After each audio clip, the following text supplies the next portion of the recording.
Hello, another video on bureaucracy, and this time about why rules, when you adhere to the letter of the law instead of the spirit of the law, can be very damaging. So here's a story about my lab at Duke.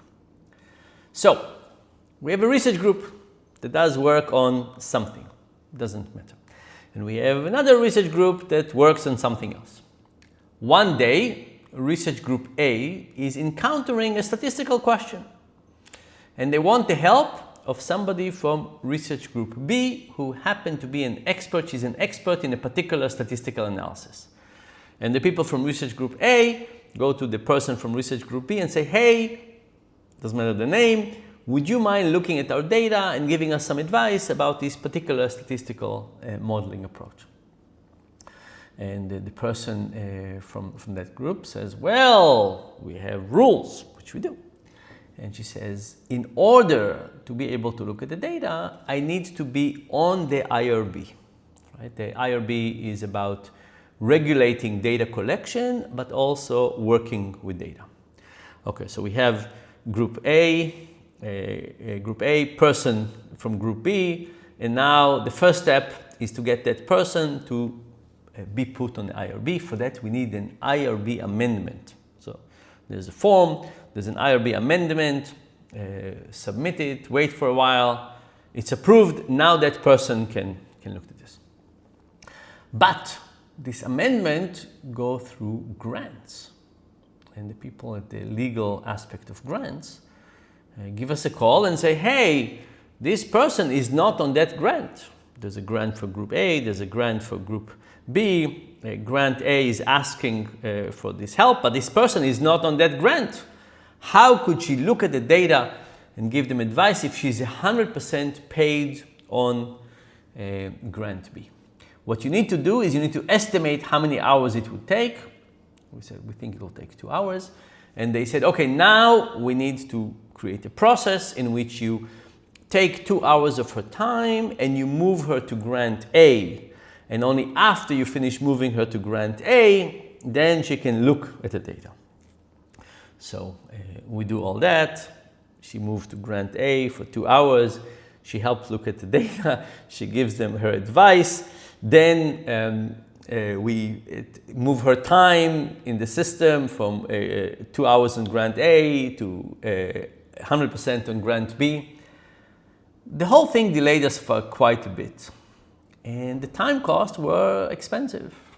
Submitting amendments, waiting for the amendments, talking to legal, moving time allocation from one account to another. All of these things could be probably with the press of a button, but they all have a form and they're all complex and they all need justification for why you're moving.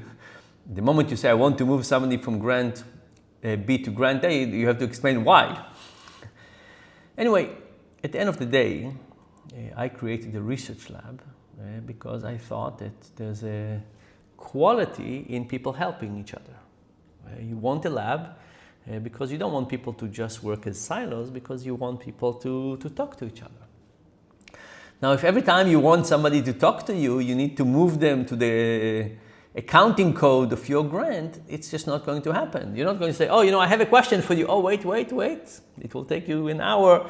Let me wait a month until you move to my grant, and then I'll switch you an hour later.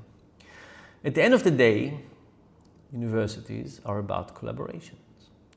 Labs are inherently about collaborations. What we want is to increase collaboration as much as possible.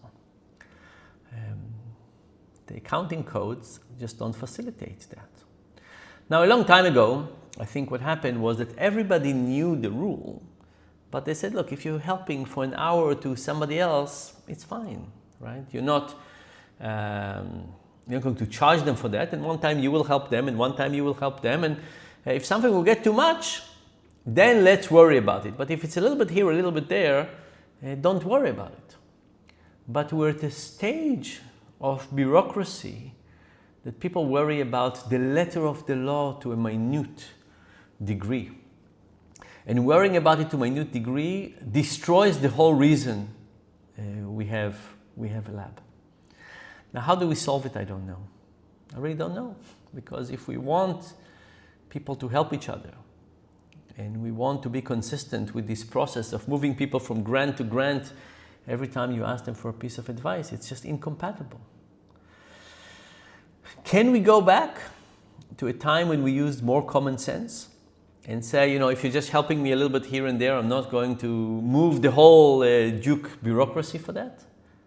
I don't know. Universities are going to go through some tremendous changes. There's going to be less money for bureaucracy, less overhead, less money for bureaucracy. Maybe the changes will be positive. Maybe there will be the realization that we can have less bureaucracy and more common sense. Maybe there'll be the sense that we can trust people. Say, hey, this is on you. If it gets out of hand too much, let us know. If it's a little bit here or there, don't worry about it. And we're not going to have this whole mechanism that moves people from grant to grant for 1 or 2 hours. So I'm hoping that outside pressures would create more sensibility, less bureaucracy, more trust, and more common sense. Let's hope. Bye for now.